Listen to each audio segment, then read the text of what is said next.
Welcome, Pat. Welcome back. Glad to see you back after a couple weeks, or is it me back after a couple weeks? I think it's you back after a couple weeks because ours were going to go the last 2 weeks, but you said we can't do it for the 4th of July. Can't do it because you're up in Williams. But I'm excited to be back after 2 weeks. I feel like I was kind of held back. I'm in this cage waiting to talk to everybody. Can't wait to get back to it. Yeah, I was playing hooky. I went up to Williams last week and thought that, I'd escape some of the heat. And for the most part, I did. But for some reason, they got a lot of flies up there. And you go out to sit on the picnic table and you try to have dinner, ended up eating the inside. And then they closed I-17 at Jomax coming down. I said, nope, don't want to get caught in that traffic. So we decided to bug out a day early, and glad I did, because I saw traffic backed up from Jomax, which is North Phoenix, kind of by the Taiwan chip plant, all the way to Anthem. Wow. You don't want to be sitting on I-17 when it's hot, backed up all the way to Anthem, and your options for getting off are few and far between. So I'm glad I made that move. But we are back and ready to look at some numbers today. We're going to kind of bounce around a little bit, but the headlines, there's a couple headlines out there. Rental evictions are up 53%. That one's actually kind of way off. And that price changes nationally, price reductions, share of listings with price cuts.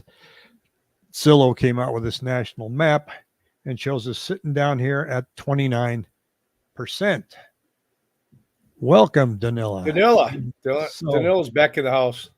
So we look around nationally comparatively, and we're kind of leading the pack, except for Oklahoma and parts of Texas, 35.1%. I'm assuming that's Austin right there, and Colorado, 35%. So that's a number. So I want to dive in and say, okay, well, what's it mean?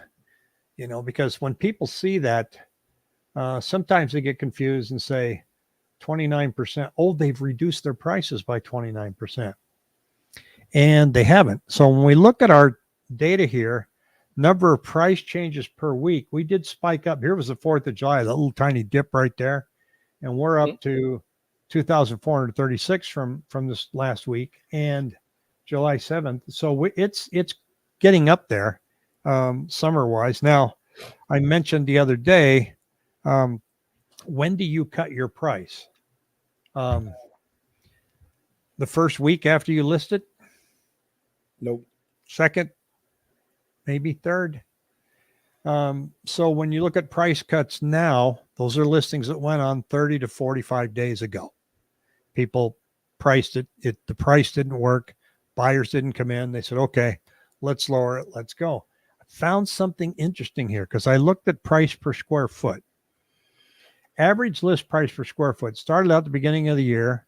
Welcome, Tyler. Good to see you. Started out at the beginning of the year, $368.55. This is for everybody, right? Went up, kind of peaked at $391. Then it came down to $353. So what we saw here was asking prices went up and started coming down. Some of it seasonally, or there was just a wave of optimism in the late spring where people decided to price a little higher. Didn't work, so now they're pulling down. But I'm going to filter this for a minute because I ran into this. So if I remove everything over $1 million, what happens to the average price per square foot of listings that are out there? Flat as a pancake, Pat. Look at that. Wow. That's amazing. We went 256 to 256. So below $1 million, if you're looking for that bargain out there, it ain't there. The price cuts that you're waiting for that are telling buyers, okay, we're on our way. It's not happening. It's happening above $1 million, but it's not happening below $1 million. Now that surprised me. Yeah. That line is amazingly flat. That's amazing. Just like last year, flat. Now, average sales price, it's got its ups and downs. And if I go in and I filter everything out over $1 million on that. Let's see what changes. We can have fun with this. We actually went up a little bit. We went up to average price per square foot at $306 versus a little dip down here of 296. So it's still climbing. So that was a bit of an eye opener for me on that one. And it's the number of people that said, and I'm tracking canceleds and expireds too on my 7-day moving averages, is what you see down below in the ticker. Because I've been adding up new listings and then back on market, and then just adding up what went under contract and looked at the difference there. And sometimes it'd be a difference of 800 to 1,000 homes. Well, then how come active listings didn't grow by that amount? Well, because people took some off the market. So now when I take them off the market, we got a contract ratio of 93%. That's pretty healthy. Mm-hmm. That's not distressed. So the distressed market is not there yet, but the indicators are, according to the Cromford market data, that we are right there on a balanced market total overall because sales volume is so low and inventory is higher. And then you still see the percentages. Inventory is up 57%. Yeah, I wish it was up 200%. Yeah, because that's how many houses we need. So 57% doesn't float my boat. But the Cromford index is showing you it's getting pretty balanced out there. And then got some notice comment on evictions, and I pulled it up. And this is evictions, rental evictions since 2000. This is where we're at in the right here. I apologize. That's kind of tiny. And in 2020 and 2021, you had moratoriums. You couldn't evict anybody. So that's why this number's here. So you got to be careful when people start comparing the number of evictions we have now to 2020, 2021. They are higher, but not by much. We're sitting here at 7,247 this year for filings, and last year, 7,135. Normal is the blue line. So there are some evictions going out there. There are more, but again, not at an alarming rate. And then you pulled up some numbers on rapid stats here, which kind of dissects the market a little bit. Let's see if can I increase this up here? Yeah, a little more. Because investors are really active, and they're either I get comments they're either pulling out of the market like crazy or they're still gobbling things up like crazy. This actually tells you who the sellers are lately. Yeah, this tells you the sold transactions. This goes back. This is kind of interesting number. I mean, current year, we've got, these are quantity, these are number units sold. We got year to date 39,722. We got normal sales of 30,000. We've got, everybody says, the market, oh my God, we're gonna see the market crash. We've got distressed sales. We got 227 year to date distressed sales. Last year, 273. It's amazing how these numbers are eerily similar to last year. This whole year and a half that we've been in this melees, for the lack of a better term. I mean, the numbers are just eerily similar. You got normal sales, 30,400. Year to date last year, prior year, 33,000. New builds, 4,900 versus last year, 4,500. Distressed, 227 to 273. Flip properties, 2,080 current year to date. Prior year to date was 2,031. So I mean, it's kind of crazy how these numbers are literally for the last year and a half have been, it's kind of just goes along with the whole market. It's just been fuddling along here the last year and a half with rates. Yeah, I see the same thing when I get in on the MLS in the morning and I start adding up my numbers, and you look at number of new listings and number of back on market, and you're going, they're still within 15 units of each other. I mean, people, it's like they're stuck in this zone. Nothing's spiking up or spiking down. Yeah. What can I refer to this one? You want me to refer to this average sold price per square foot transaction? You got current year Normal sales year to date's 290. A new build current year to date is 254. This distressed property, distress being sold, at a major discount, $232 a square foot. So you're talking, okay, from a new build, you're talking $22 difference off of 254, but 8.6% difference. Well, now, didn't we just show the average asking price was $253 a square foot? Yeah. So there's not a lot of margin for these flippers out there right now. Yeah. No, I mean, they're barely getting rid of them and turning a profit. You can see if that's the average price that they're getting. Yeah, you don't see. I mean, it's harder. I mean, I'm hearing. You hear every day. I mean, I would be a pressing man. They're being done, but nothing. I just thought these numbers really stood out. Well, let me back up because maybe I'm misreading that number. So the flip, that's what they actually sold it for. Sold for, yeah. Okay, so they may be buying it at at $190 a square foot. So yeah, I don't know. They may have the margins. Be interesting to see what they bought it at, see what the margins. But I'm sure, but the flippers are taking them and selling them at the average list price. So they're not going above it. No. That's a good thing. They're not trying to gouge anybody. Of course, if they would, they're just going to sit there. I saw a comment by and I want to look at rates here in a second, but I saw a comment by comment that Caitlin McKeag said the other day on her show, and she said that buyers now are walking in and looking at a house, and if there's something about it that they really don't like, they don't even consider writing a lower offer. They just go, well, I'll keep looking till I find the one I want, because they have more inventory. So they're not saying, okay, well, the kitchen layout isn't exactly what I want, so I'm going to offer them, $15,000 less. They're just saying, well, let's keep looking, because more homes are coming on every week, only by about 100. But we're not even. We've been stuck at 17,800 every time we've done this show the past 4 months. Yeah, this show has been pretty boring the last year and a half, hasn't it? Well, for the fact that that we were just so incredibly handsome. Happy Thursday. Yeah, welcome. So I mean, and of course we have our standbys here in case we can't make it. But so we're prepared here. But yeah, we're just like, there's nothing spiking up, spiking down. And I had to laugh at this presentation put on by the Cromford people,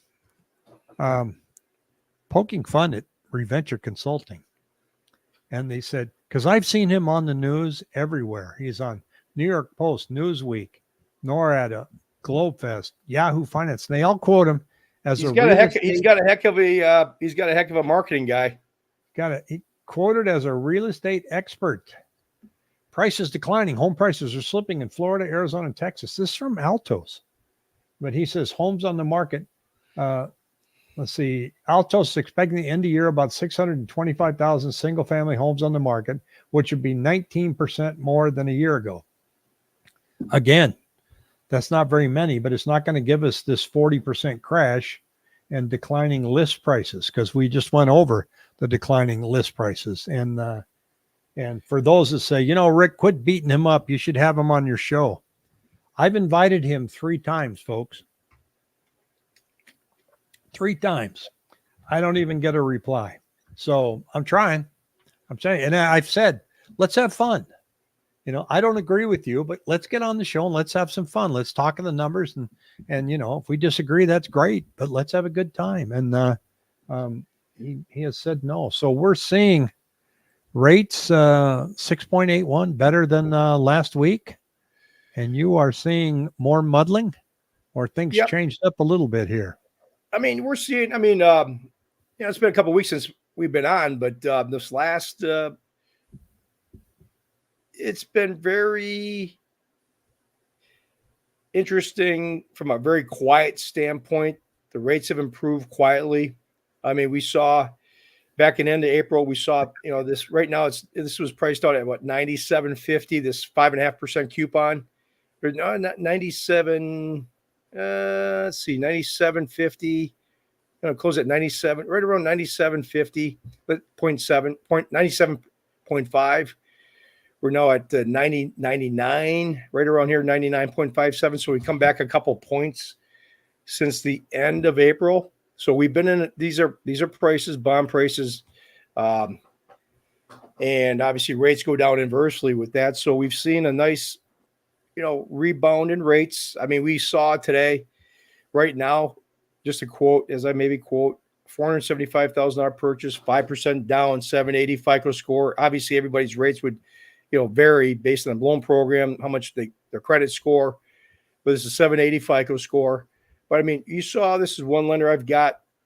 Back a couple of weeks ago, you saw rates, 7.8, 7.25. You see how this kind of stacks out here. Let me see if I can increase that a little bit better. But I mean, the rate stack, we were looking at 7.8, 7.25, 2.5, 3 weeks ago. Now we're sitting at about 6.875 for a cost of $1,400. So we're seeing a little bit of softening of about a 25, a quarter of a point, 3/8 of a point.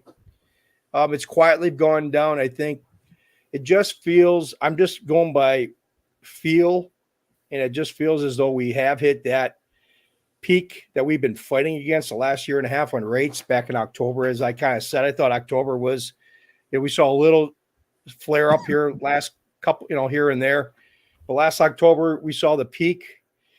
I just think with the news that we've got coming out, the flames of inflation have kind of subsided a little bit. So I don't see rates dropping drastically, but I think they will slowly maybe drift down. I mean, right now you're looking at, pull that up again if you can. I mean, if we see the bond, the 10-year or the treasury, the MBS mortgage-backed security market improve by about another point or so, point and a half, you're looking at 6.5, 6 3/8 range maybe. This will shift downward. So this 4,000 or what it takes you to get 6 3/8 right now is $6,800. You might get, we might eventually get there here if we see rates drift a little bit lower here in the next couple months. I mean, like I said, a couple of weeks ago, we were kind of kicking around 7.8, 7.25, 7% right around here. Now we're at 6 7/8. So from a rate standpoint, it hasn't been blowing the socks off, but they've been quietly been just moving down a little bit lower. Nothing crazy, not a bunch to get a bunch of people off the sidelines. But I think you will see, if we do see rates go a little lower, I mean, you're going to see more demand come out of the woodwork. If we do get rates like we did last April, May, when we saw rates at low sixes, I think it was high fives. We saw some pretty brisk demand there. So yeah, I don't see us getting to the high fives anytime soon in the rest of the year. That's just me, but that's your wheelhouse, and you're I did lose $1 to you. Jason, as I told you a couple of years ago, Reventure is a corporate media backed online guy. They came out with about 200 of these guys, and 10 of them took off. So that's an interesting take. I remember when you said that. But yeah, I mean, it's, I don't see between now and December, what could trigger a deeper decline in rates. I mean, obviously the central bank's probably going to come out with 0.25 or 0.50 in September. That's kind of baked in the cake. But what do you see that could surprise us? Nothing that comes to the top of my head. I mean, the only thing I think is, I personally think September. Yeah, I think I saw something 70-80% people thought there'd be a rate cut in September. I just don't see it yet in the numbers. I mean, I don't know.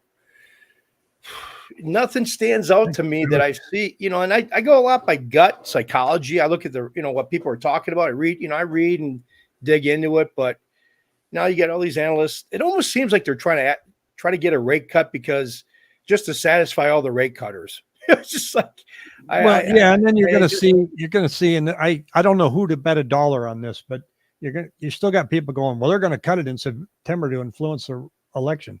Okay. I mean, that won't do diddly squat. If you cut rates 0.75 in September, tell me how that affects who you vote for. Yeah. Because the administration didn't do it. Yeah. Central bank, and so all of a sudden they're saying, well, we got to keep this guy in office. Let's just juice quantitative easing. I don't think a quarter point's going to really change people's opinion. I mean, I'm sorry. That's just the dumbest thing in the world. The data hasn't changed that much with the job numbers. I mean, I think just September's still too early. I think if they do, I think we might get, beginning of the year, what I say back actually October, November, when they said 5-6 rate cuts, I said in January, I said, we'll be lucky if we see 1 or 2. So, we've been pretty accurate as far as, not being soothsayers, but as far as saying this whole year was going to be I said beginning of the year, this was going to be a year of muddling along, which it hasn't. It's been just a Chinese water torture the whole year. I mean, it's been incredible. I mean, there's business out there, but it almost seems like these articles like Reventures are trying to come up with some stupid, is this the yeah, the Pat McMortgage muddle along hour. But I mean, there's just nothing that, I mean, like you said, I just go back the last 2 years, the first year we had a year and a half ago. I mean, the numbers would come out on it, these inflation, and God, the bond market would go nuts and crazy. It seems like the last 8 to 9, 10 months, we're kind of getting, the fire just seems to getting more tapped down with the numbers. And, everybody, it's funny how on Facebook and all these posts, everybody's like, wow, should we lock rates? Because CPI numbers are coming out, next week. What should we do? It's been a muted point every time. And, Lewis is right. I mean, we're not at 3. I mean, we all know that we're not at 3%. Those are just fake government numbers. We know it's probably 10, 12, 13% still with everything, car insurance, everything that's involved. So, I mean, the numbers they look at, I still think are just fake, just stupid numbers. The real numbers that everybody lives with every day it's obviously higher. But I just think I look back and I look at just the psychology of it, how the numbers are being baked out or when they come out. It just seems like the reaction isn't quite as I'm going to jump off a cliff type of reaction anymore. Now we're getting into that now. So that's why, I think everything's getting muted. The psychology's kind of turning. Rates are settling down. I think they could float down into the, mid 6s. Eventually we could get to the low 6s, and that's going to keep everything cropped up. But I just don't see any. I don't see anything. To answer your question, I know I was going off Chatty Cathy, but besides, the election, they say Trump's policies, if he gets in, are going to change things. Who knows? I mean, but all that takes time. And so, I mean, there's nothing I'm seeing that's out there that's going to influence real estate or influence the election right now. It's July, and, there's always probably going to be some kind of October surprise, but it's not going to move housing. So, I mean, they could come out and say, hey, guess what? This candidate, we have proof that he's an alien. And you know what? And whatever the trend is in real estate will remain the same. Yeah. Maybe it'll get, it's going to be an interesting ride. It's going to be an interesting ride. Yeah. So it's going to be interesting guy. But you talked about psychology and stuff, and I grew up in the food industry, and when I shopped, I just went in and got what I wanted. I didn't even coupon clip or watch ads. I just went in. Now, I mean, I'm going and picking it. No, I'm not going to get that this week. Yeah. I go, oh, look, that's on sale. I do my best not to pay full retail anymore, because you can't walk out of a store, even, just go, a couple nights worth of food, you're $75, $80. And when I go on a trip in the RV, I'm really conscious of what I'm going to get, because I want to be out of food on the last day. I don't want to have to pack it out, but I could easily spend $150 just to go camping for the week. And I'm like, what am I doing here? So the grocery store has hurt a lot of people, and I'm glad I'm not feeding a family of 5 anymore like I was. I mean, geez. So, and then, like you say, insurance and the poor people in Florida just getting canceled right and left. So there's some real stresses out there. So I'm still looking. I've always got my eye out for something that's going to break. Yeah. Me too. Yeah, I know. And it could just be that inflation takes off again and then assets start climbing again. Or it could be that everything just falls like a big house of cards. But even Chairman Powell right now is saying, well, it's possible that we could, he's saying it doesn't look like a hard landing. And we may have already had our hard landing. Yeah. The European central banks are looking like they're about ready to start cutting rates because they are already at their 2% target. Yeah. But they're kind of sitting back waiting to see what we're going to do. They don't want to be the first.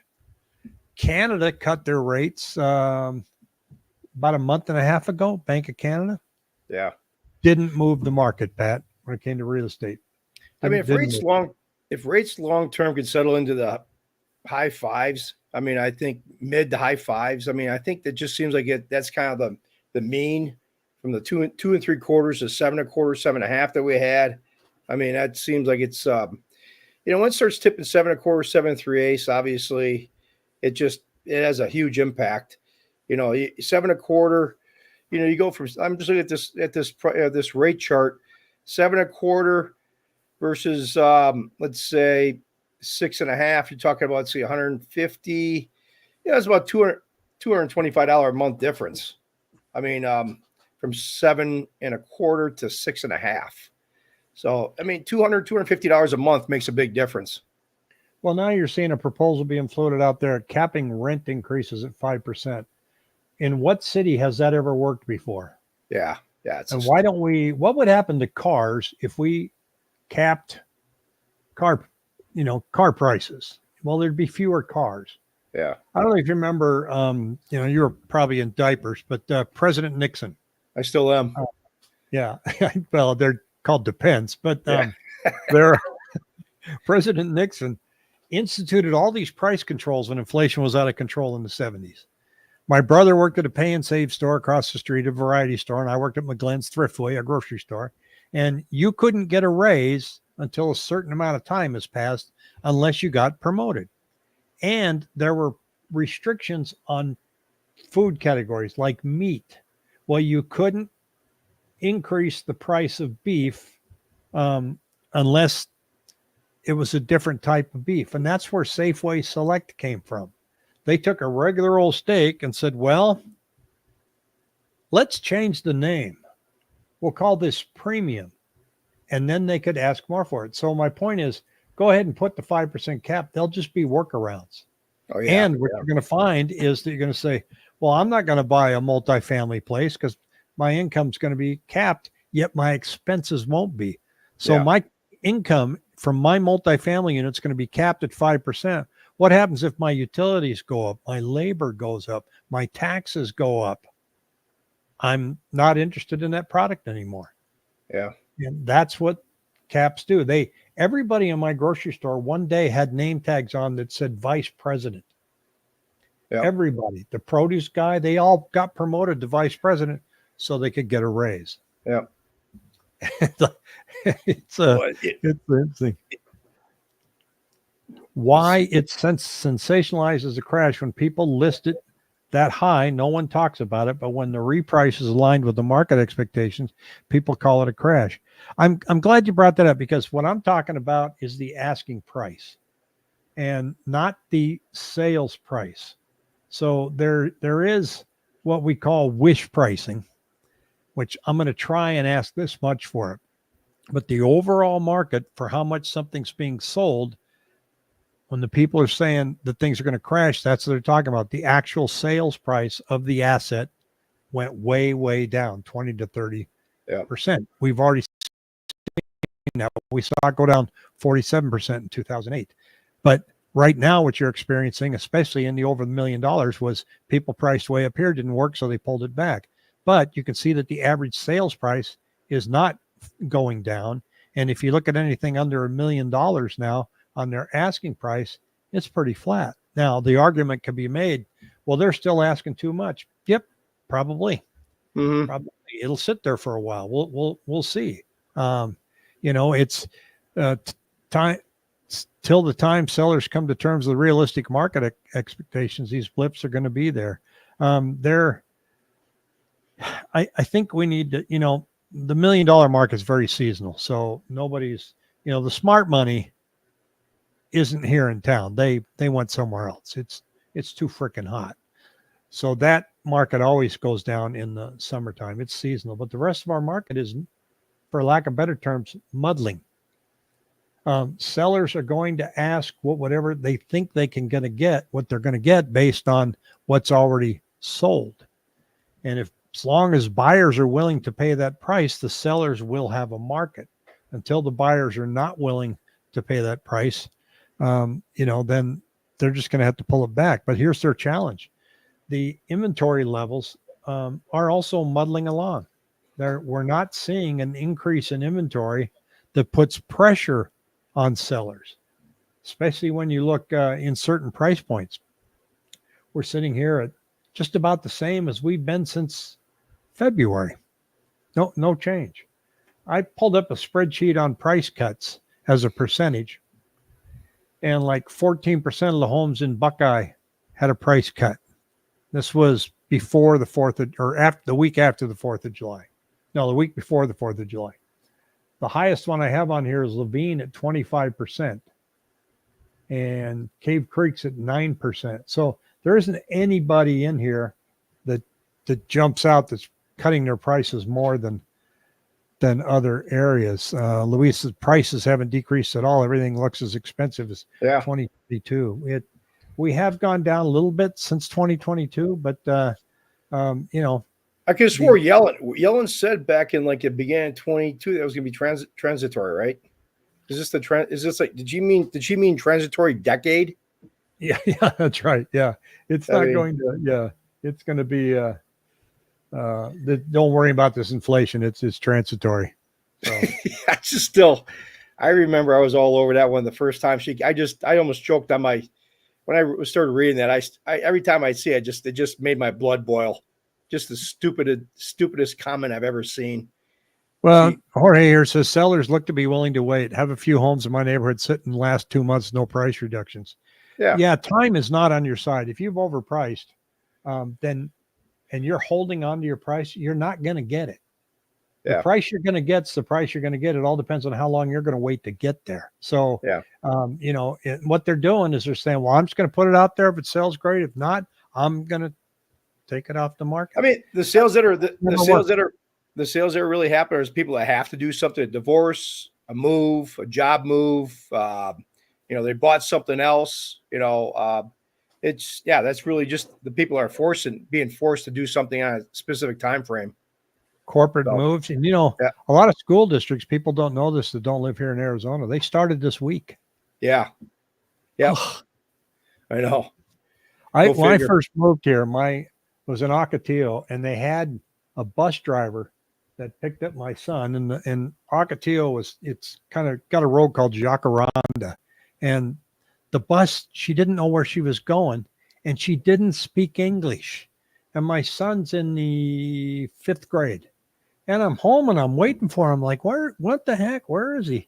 And he comes through the front door, and he's beet red, and he's mad as a hornet, and goes in his room. He comes out in his swimsuit, goes back and jumps in the pool. And I went out and I go, what happened? He goes, she dropped us off almost a mile from here. She didn't know where to go. So she just told us, in Spanish, get off and we're literally going, go here. She was not working the next day, man. People lit up that switchboard at the school, but it's, and I thought, wow, I'm not really jazzed about kids starting school in July here. Yeah. It's crazy. So hot. 110 today, I think, something like that. So, we got here. Sellers are sitting cushy. Most sellers owe 50% or less than asking price and have a sub 4% rate. It's easy to be patient. Seller with a $1,200 payment. Yeah, that's why the house is sitting there. There's no pressure. Hey, if I get it, I get it. If I don't, I don't. Yeah. So, that's why, you just can't. I just can't buy. The last several years, all these crash people saying we're going to see a crash. I lived it, breathed it in 06, 07, 08, 09. once again, I've heard me say it ad nauseum, how, this is a totally different time frame. We got the rate lock-in effect that we were talking about probably about a year before everybody was talking about it. I mean, it's just, it is what it is. I mean, it's getting hard. I mean, people have time to buy a house. I think, so rates will, Well, look at our pending foreclosures, Pat. yeah. Flat. Yeah. Okay. Let's go back to pending foreclosures. What year do you want me to pick? 8, 9, or 10? I'd say 9 and 10. Kind of takes the other ones and puts them down here on the bottom, doesn't it? 1,460 compared to 45,000. Yeah. I mean, that's a crash, folks. Yeah. And so I just don't see it happening, folks. Don't see it happening. I see price softening. I do see it. Yeah. I think if we stay where we're at now, by the time we get to Christmas, those list prices will be lower than what you're looking at today. Yeah. I firmly believe that, because that's what we're seeing right now. And I don't see anything that says rates are going to go down low enough to change that dynamic. I don't see anything happening in the election unless that alien shows up to change the trajectory of real estate. So I think it will soften. And now, so you're going to look, okay, that $500,000 house, what's it realistically going to be worth in December? 475. I guess my advice is 45. it's not going to be higher. Yeah. 40, let's say 45, 490, but is $10,000-$15,000 off a list price really going to, it does not change your payment, but by just a few bucks. Obviously, once again, the biggest move, the biggest thing that I see moving the market will be if rates drop if they do drift down into the low sixes, you're going to see a pickup in demand. But we're kind of between a rock and a hard place. Louis, there. If we had one or two more rate increases, our interest on the debt now is unmanageable, and that will just exasperate that. So we live in this little bubble called real estate. When we look at rates, central bank is looking at the whole big picture, and so they may reach a point where they go, housing be damned, we got to do something about our debt structure and the flow of money and M2 and M1. So, in our little real estate world, we'd love it to get down to 5%. I don't know if we're ever going to see that anytime in 2025. Yeah. So, but it all depends again. When you look at the Federal Reserve, I mean, that's where this all comes from. And, they're doing more than just looking at rates. We're looking at money supply, and here's M2. I'm going to pull that up. And money supply is been flat, slightly going down. That's the money that you and I have in our checking accounts, Pat. And so we're the big dip right here. So it's not doing anything crazy either. Yeah. While we look. So, we had a dip down here in April and dip down there in the end of April. Now we've gone up a little bit. So, I mean, those are just a smidgen of some of the things that the central bank looks at. Yeah. Debt. Jorge that's a problem. Jorge, do you think rates will get back down to 5%? I mean, we never thought they'd get down to 2.5 or 2 3/4 on a 30-year fixed either. But,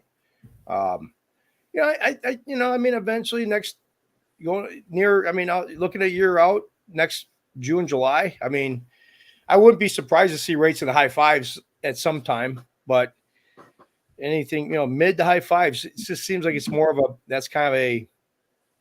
that would really, I think, kind of light a fire on people trying to get out there and buy. And the problem is we're going to see price increases. And it's going to be kind of stupid again, because we saw that last March, April, May, a little bit. I mean, things were coming out, people were coming, they're making a push. So we beat it to a dead horse, but it just,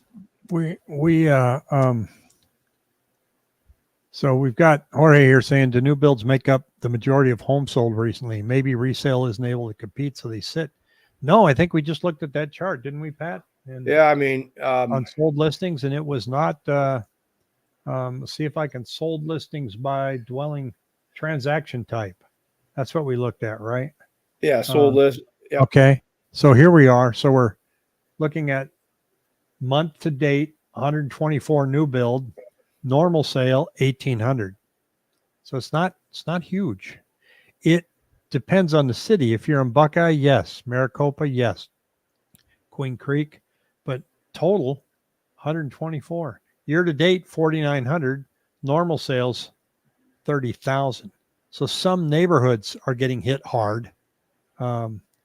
So, it's the numbers are what the numbers are. If not for inflation, labor economy slowing, the Fed would be running to rescue economy, infusing liquidity when credit events like phantom commercial refi, unrealized bank losses. Yeah, Jorge, thanks. We it's always here. If you ask a question, we'll pull up the numbers.